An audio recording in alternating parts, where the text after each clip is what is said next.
Le but aujourd'hui, c'est de faire le point sur une situation, puisque nous avons tous vu ce matin qu'il y a eu un mouvement d'humeur à la Poste qui a perturbé le trafic au niveau du bord de mer.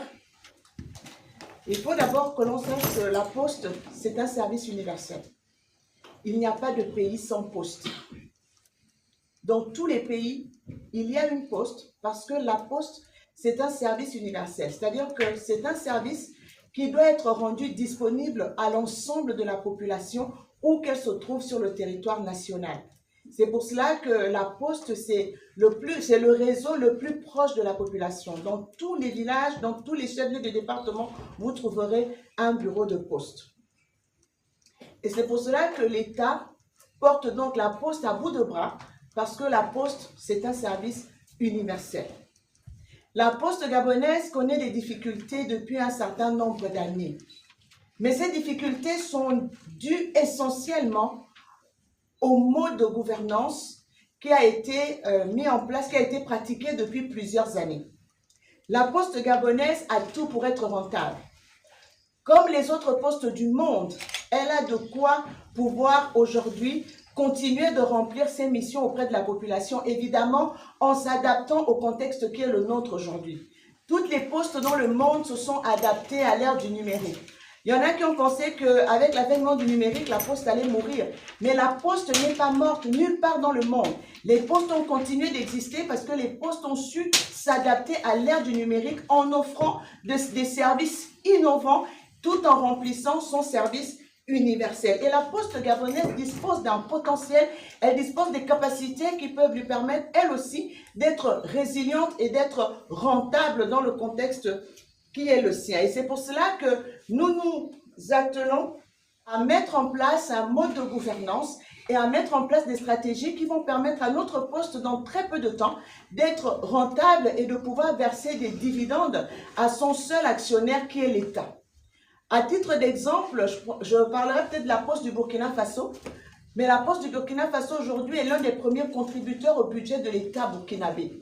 Donc, elle a su être résiliente et elle a su s'adapter avec l'aide de l'Union postale universelle et de l'Union postale africaine, auxquelles nous sommes nous aussi affiliés et avec lesquelles nous travaillons pour pouvoir redresser efficacement notre poste. Donc, la Poste est en proie à des difficultés de gestion. Et ces difficultés de gestion ont fait que, depuis quelques années maintenant, la Poste, qui est une société anonyme, ne produit plus assez d'argent pour pouvoir assurer elle-même ses salaires. Donc, l'État étant l'unique actionnaire de la Poste SA et le service postal étant un service universel, l'État a pris en charge les salaires du personnel de la Poste. Ce qui veut dire que ces salaires-là, le versement de ces salaires obéit au circuit de la dépense publique. Donc, ce n'est pas la Poste qui, par ses recettes, paye les salaires. C'est la subvention de l'État qui est logée dans les lignes du ministère de la Communication. Donc, pour que les salaires soient payés chaque mois, il faut que le ministère engage la procédure pour que l'argent soit mis à disposition. Et cette procédure, pour le mois de janvier, parce qu'ils se sont plaints de ne pas avoir été payés au mois de janvier, et c'est vrai, les salaires du mois de janvier n'ont pas encore été payés. Par contre, les salaires du mois d'août, de septembre, d'octobre, de novembre, de décembre ont bien été payés. Le seul salaire qui n'est pas encore payé pour le moment, c'est celui du mois de janvier. Pourquoi? Parce que le circuit de la dépense publique obéit à des règles. Nous sommes au mois de janvier, il fallait attendre l'ouverture du budget. Et le budget n'est ouvert que depuis le 29 janvier 2025. Et donc, après l'ouverture du budget, il faut le temps de la vérification et de la validation par le contrôle budgétaire des documents qui sont envoyés, des états de salaire qui sont envoyés. Et c'est une précaution nécessaire qui fait partie intégrante de la procédure au regard du montant alloué à ces salaires. Donc, le contrôle budgétaire prend le temps de vérifier les documents et la direction générale de la Poste, qui a été mise en place seulement depuis le 3 février, la nouvelle direction générale, qui a été mise en place seulement le 3 février, a donc transmis au contrôle budgétaire tous les documents qui ont été demandés pour que les salaires soient mis en route. Et donc, tout a été fait au niveau du ministère du Budget pour que les salaires soient payés. Et le ministre du Budget, mon collègue, a validé tout ce qu'il faut, tous les documents. Le ministère du Budget a fait son travail et donc nous sommes uniquement aujourd'hui en attente du virement sur le compte de la Poste à partir duquel les salaires sont payés. Je voudrais dire aussi que la nouvelle direction générale qui a pris ses fonctions depuis le 3 février a engagé un dialogue de gestion permanent avec les partenaires sociaux dès son installation. Et ce matin encore, toute la direction générale a expliqué au personnel la situation. Mais certains ont fait le choix de mener un mouvement d'humeur pour un problème qui est déjà résolu. Et ce problème ne vient pas du fait que quelqu'un ait fait une erreur ou pas, c'est simplement le circuit de la dépense publique. On ne peut pas faire d'engagement si le budget n'est pas ouvert. Et cette année, depuis 2024, le gouvernement de la transition a fait énormément d'efforts parce que le budget s'ouvre désormais en janvier, ce qui n'était pas le cas avant.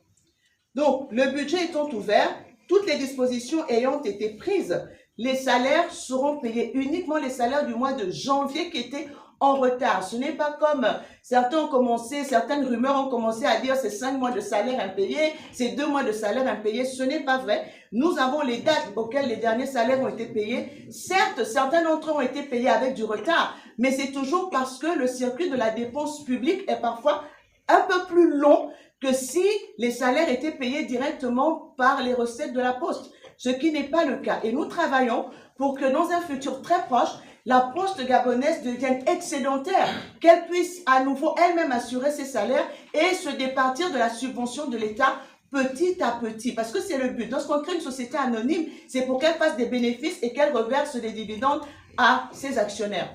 Et pour le cas de la Poste SA, son unique actionnaire, c'est l'État. Et donc, c'est l'État aujourd'hui qui assume les salaires de la Poste. Et c'est pour ça que nous avons tenu à apporter ces éclaircissements pour dire que les salaires sont payés à la Poste SA tous les mois, mais le circuit de la dépense publique rallonge un tout petit peu les délais de paiement des salaires, surtout au mois de janvier, où l'on doit attendre la mise en place du budget. Donc, c'est ici l'annonce que je voulais faire, les explications que l'on voulait apporter concernant la situation au niveau de la Poste SA, qui n'est pas dramatique parce que les salaires, le ministère du Budget a fait tout ce qu'il fallait et le processus de paiement va suivre son cours et donc d'ici quelques jours, le salaire du mois de janvier sera payé. Et il faut aussi dire que les salaires ont certes du retard, mais la nouvelle direction générale qui a été mise en place s'est inscrite dans un processus d'amélioration continue